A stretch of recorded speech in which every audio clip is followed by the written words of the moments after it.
Tukaram Munde Tukaram Munde, the man making all the headlines. 21 साल के career में 25 बार transfer. The Singham of the food industry.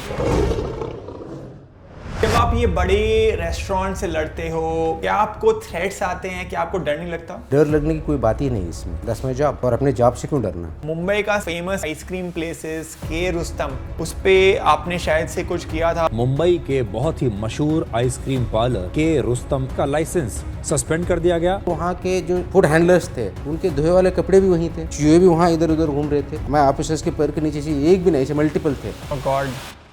Actually, I want to show you a video which was very viral. This video of someone almost swimming in soya chop. If somebody is doing that, it's really disgusting. Should every restaurant be mandated to put a live CCTV camera? I don't think that is going to solve the problem permanently. What is going to solve the problem permanently is तो ये एक energy drink है, यहाँ लिखा है clearly not recommended for children. there is no category called energy drink. वो India में इसलिए नहीं हो रहा है, नॉट रिकमेंडेड लिखा है ना, बैन नहीं लिखा है। कल ही मैंने एक ऑर्डर इशू किया है स्कूल के बारे में, तो ये अगर हम कर सकते हैं, ऑलमोस्ट एवरी फैमिली के पास हम पहुंच सकते हैं। मैं खुद पैकेज्ड फूड के खिलाफ बहुत आवाज उठाता हूँ। तो ब्रांड्स मुझे कोर्ट केस भेजते हैं, कभी कभी गुंडे के कॉल्स आते हैं, वो अलग अलग तरीका ढूंढते हैं मुझे चुप कराने का। जो कंपनीज मुझे लीगल नोटिस भेजते हैं, मैं आपको लिस्ट भेज दूंगा, आप उनको।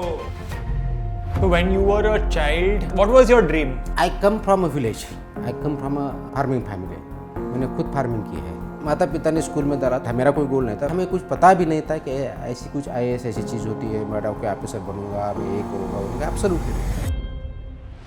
If you were a CM for one day, what would you change? What would you do?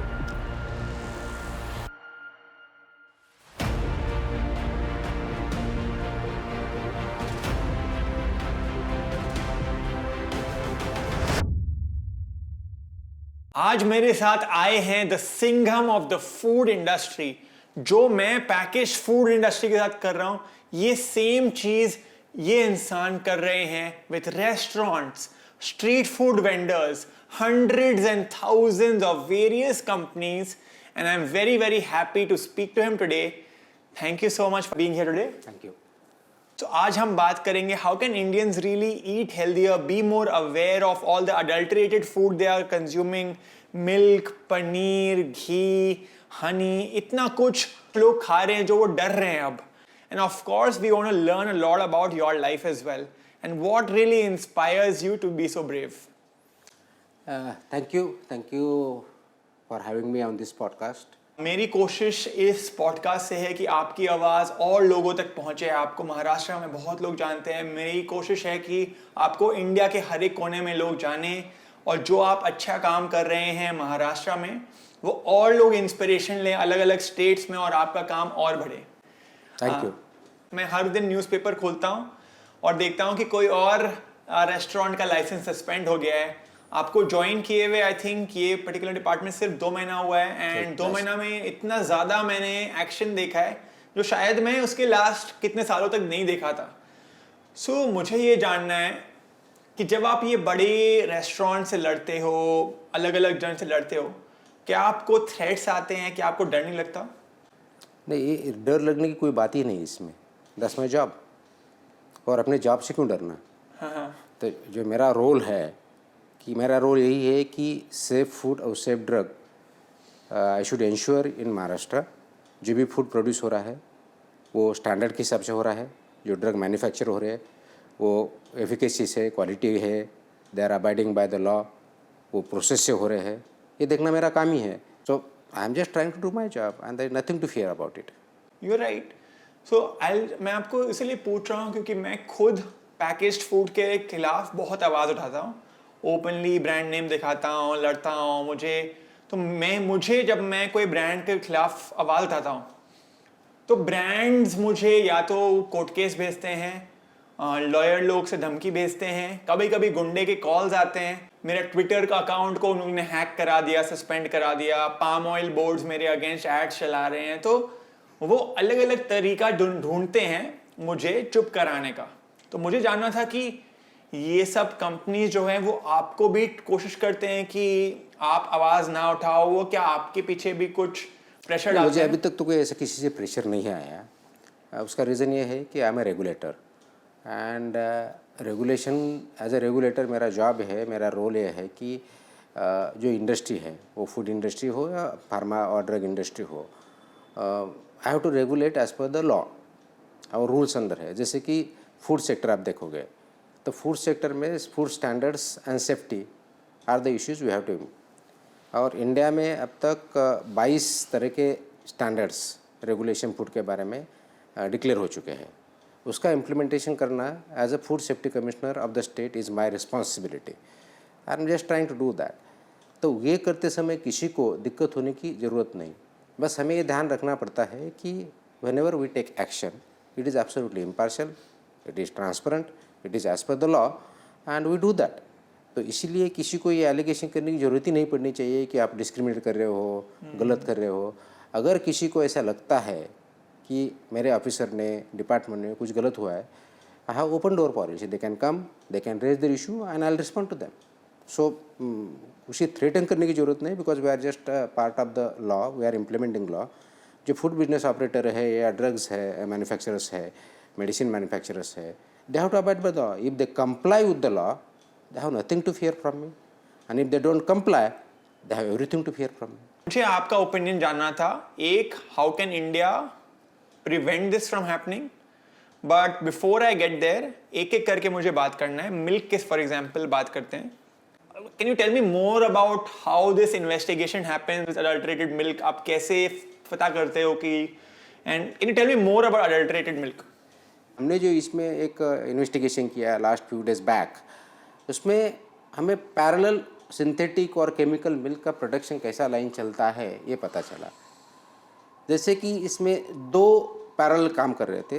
There were people, one was supplying so called skim milk powder, other was supplying the chemical and emulsifier to bind it and chemical to make it, along with skim milk powder. Then there was caustic soda and there were other products, including even shampoo was used. There was formula or design by which the production cost of a cow milk, this synthetic or chemical milk, came around ₹15. And the buffalo level का जो milk है, buffalo standard का, that came around ₹30.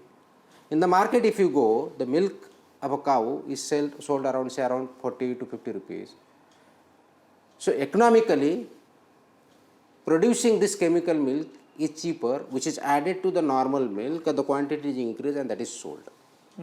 So it becomes economic viable for a person who is doing it. Now it is illegal, absolutely illegal, absolutely pathetic, but that is happening. So we have unearthed that racket, and on that basis we are investigating further. Investigation is still going on. वो कहाँ कर रहा था? So that was being done at farmer level also. That was being done at milk collection center also. That was being done at chilling centers also, and that milk was ultimately supplied to dairies or products. So you ask me what is the solution for it? Tracing of the milk or milk product is the key here.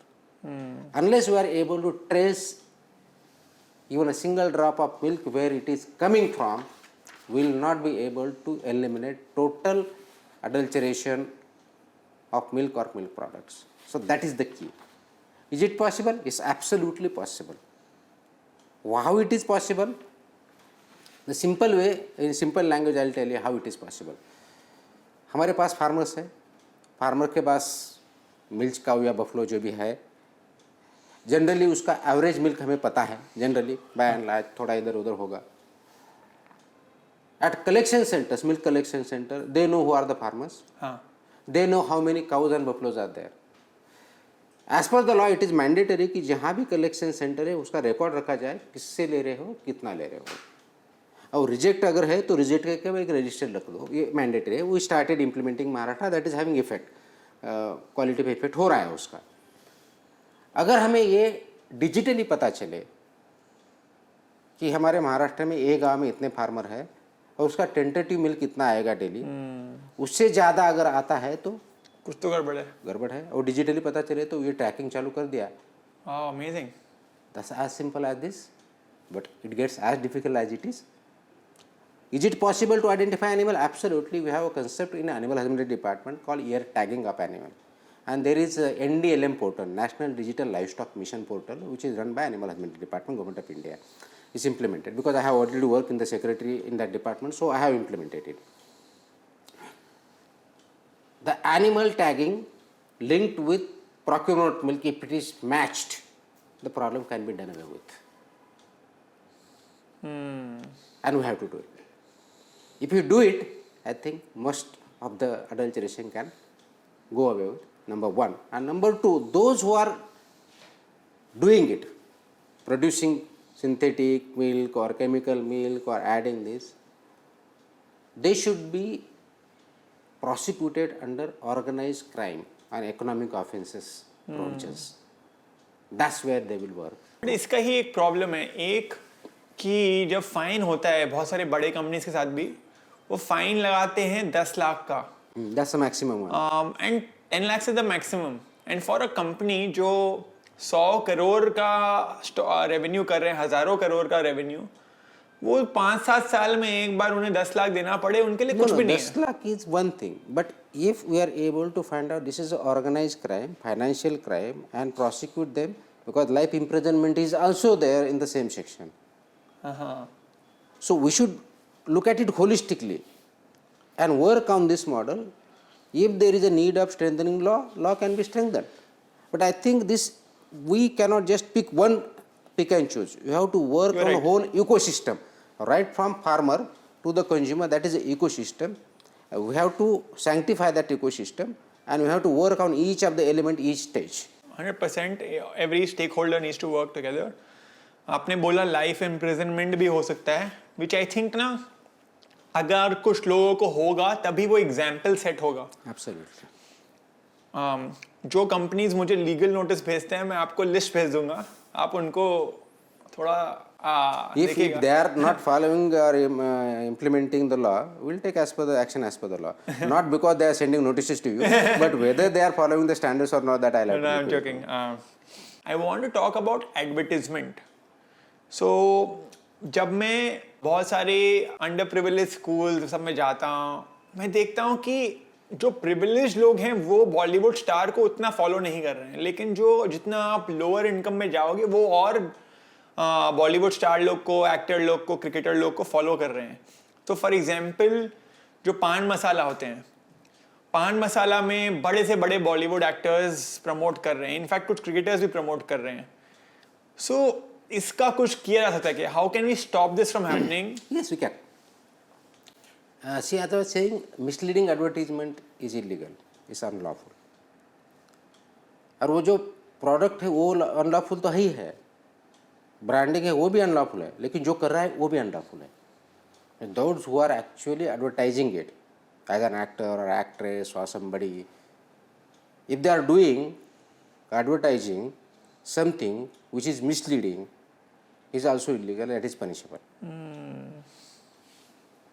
So we are working on it. FSSAI is also working on it.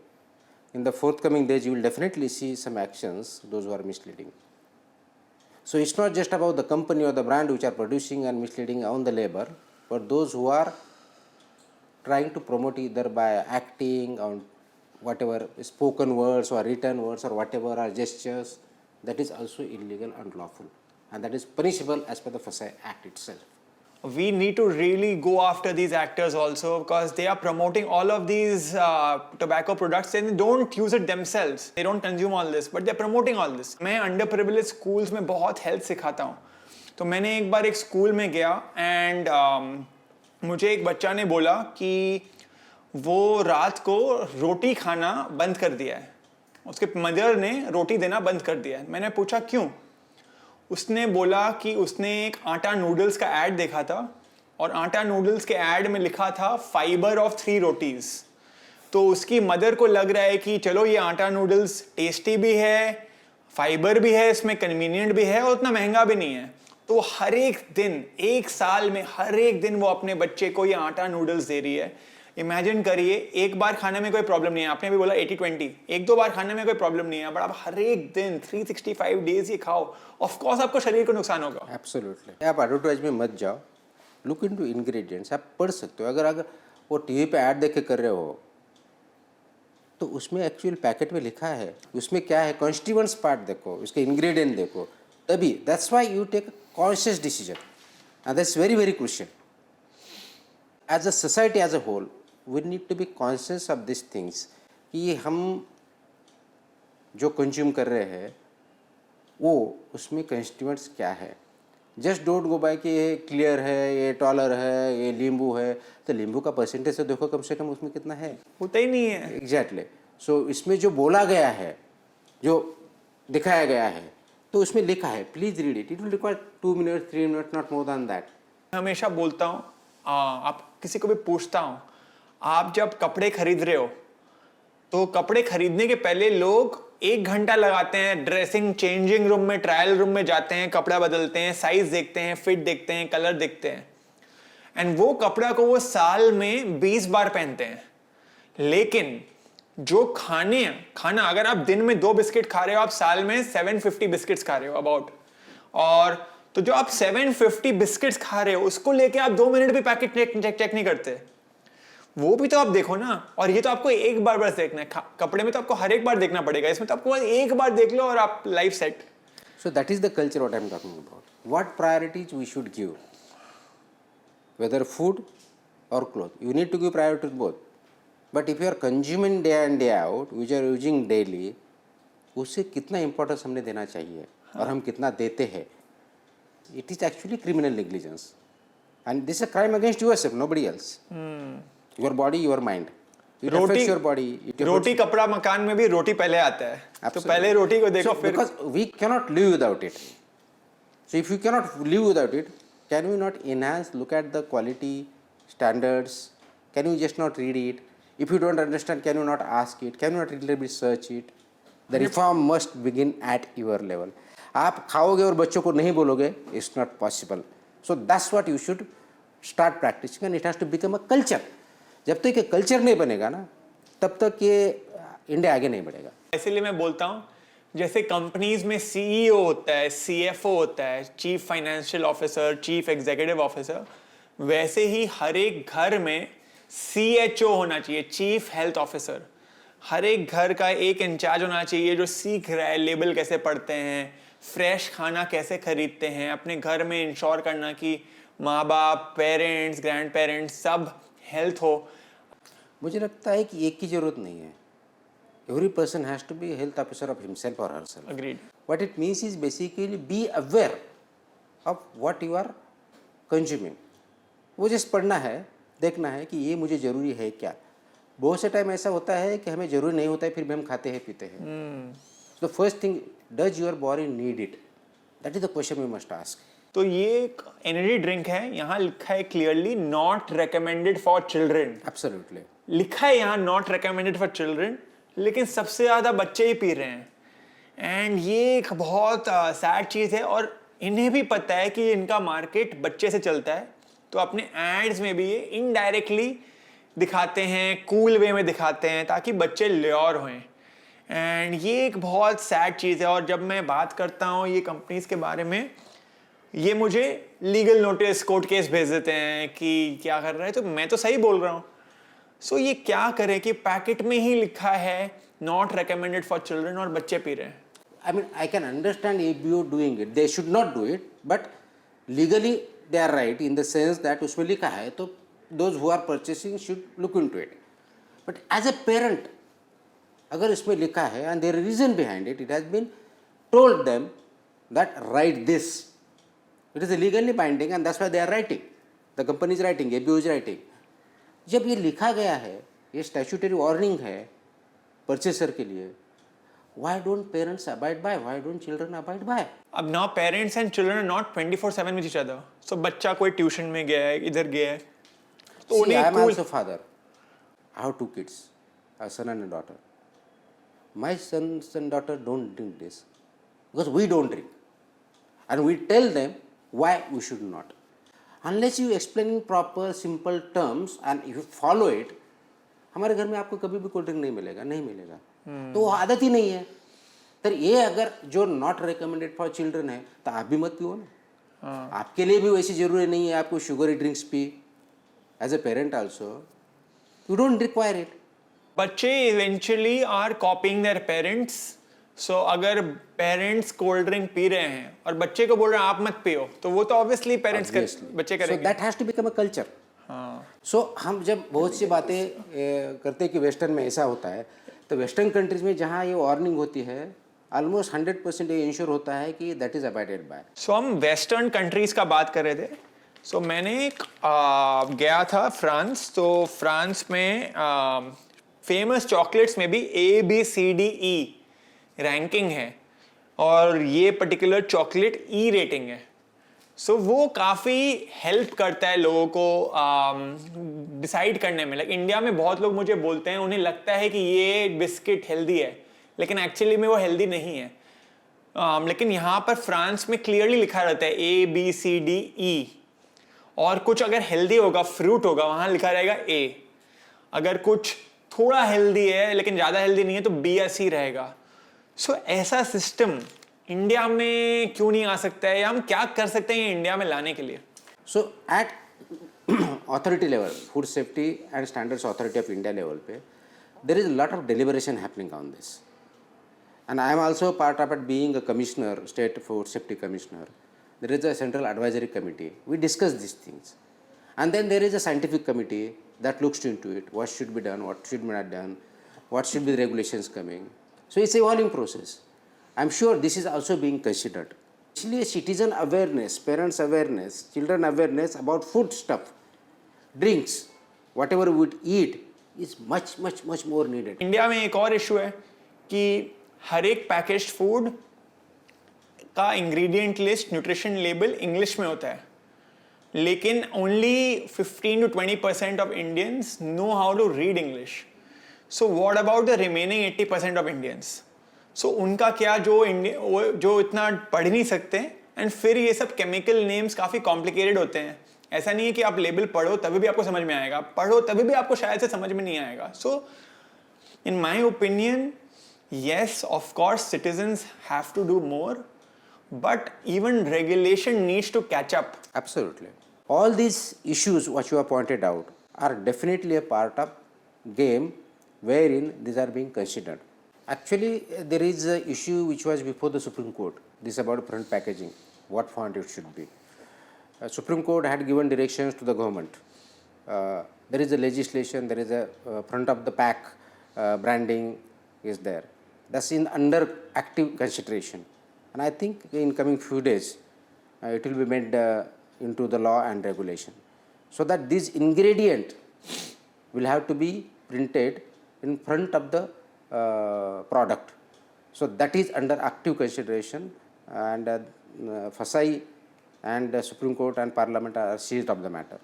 हम लोग ने package food का थोड़ा बात किया, मुझे restaurants का बात करना है. सो मैंने रिसेंटली में एक न्यूज़ में देखा था, मुंबई का सबसे one of the most famous iconic ice cream places के रुस्तम, उस पे आपने शायद से कुछ किया था जिसपे it's been shut for some few weeks कि उसमें किचन क्लीन नहीं है और हाइजीनिक प्रैक्टिसेस फॉलो नहीं हो रहे हैं.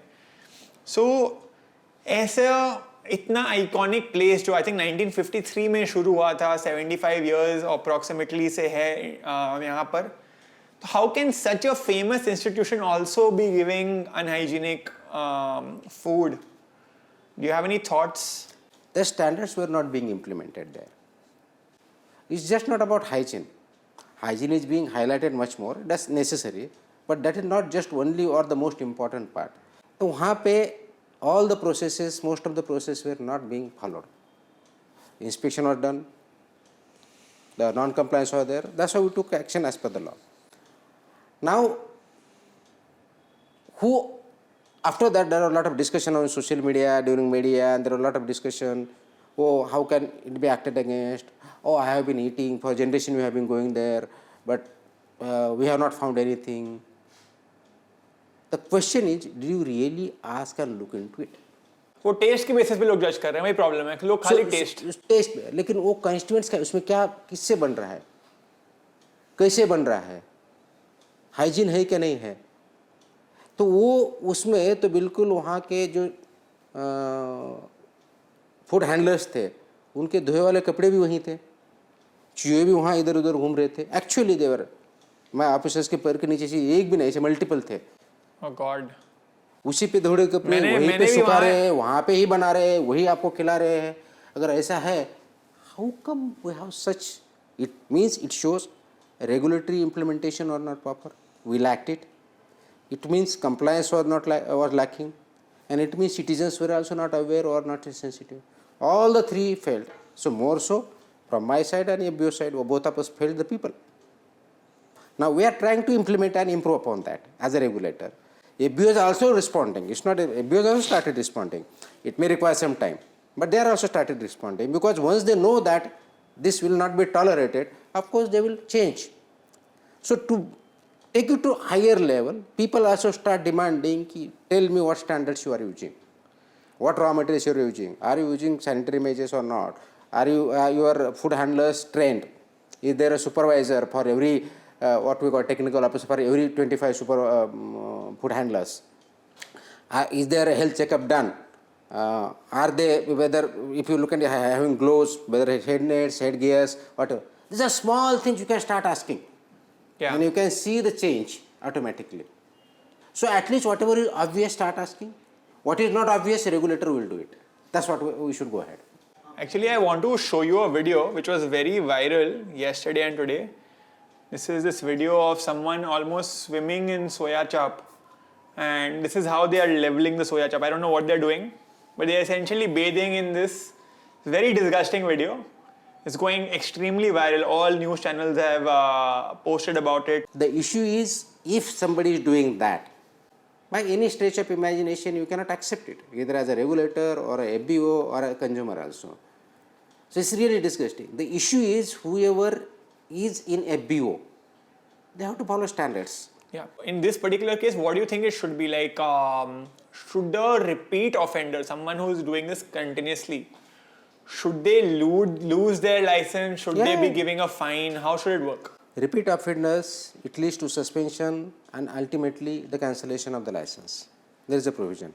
And is this cancellation permanent? Once it is cancelled, it is permanent. Suspension, if you comply, you will be restored. But if it is cancelled, it is permanent. So when you cancel someone's license, like some famous company, Yeah. what happens next? Do they come to you in your office and ask you to revoke the cancellation? What happens There usually? is adjudication process. They cannot go to the court. There is a process for it. It's defined. So the due process has to be followed by me and by them both. If they feel that cancellation is not as per the law, they can appeal to the court. कुछ महीना पहले मैंने एक campaign शुरू किया था, canteen सुधारेगा India, and it is sort of similar. Obviously मैं थोड़े ऑनलाइन वे में कर रहा हूँ, आप रेगुलेटरी वे में कर रहे हो, but any way I can help out.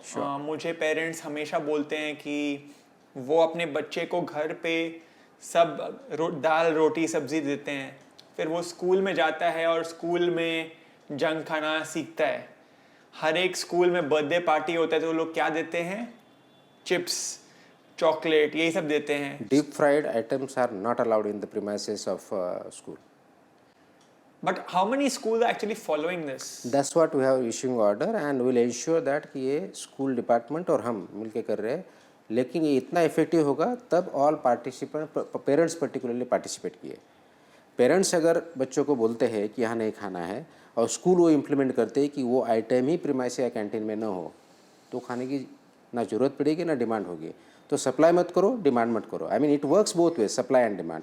सो दोनों तरफ से हमें काम करना पड़ेगा. So I wanted to understand, where did you get this fearless attitude, like this fearless mindset from, that you know whichever the challenge may be, whoever the enemy may be, you will just take it on head on? Was there a childhood incident? Were you always like this as a kid as well? It is, I think, ingrained in the sense that I look at it very and keep it very simple. Just or unjust. If it is just, I will abide by it. If it is unjust, I will not abide by it. I will not do it myself. If somebody asks me to do it, I will not do it. And if it is unjust, we should work against it. Achieving justice or providing justice is the goal. Through empowering people, that is the means. So when such very difficult questions or situations come, I ask 3 questions to myself. 1, is it legal? Because it has to be legal. Beyond that, I cannot go, being in public authority. Then I ask, is it ethically right or wrong? You say ethics, sometime moral. And the third question I ask, is it in public interest or individual interest?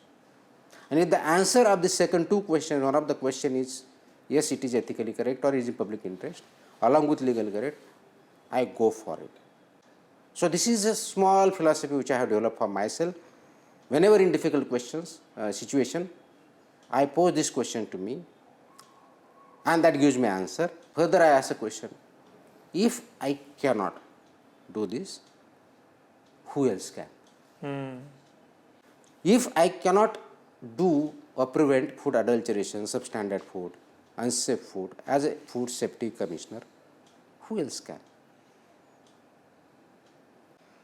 So when you were a child, like 8-year-old, 10-year-old, did you envision कि जब आप बड़ा होगे तो आप लड़ोगे बड़े अलग-अलग companies के साथ? What was your dream? See, I come from a village.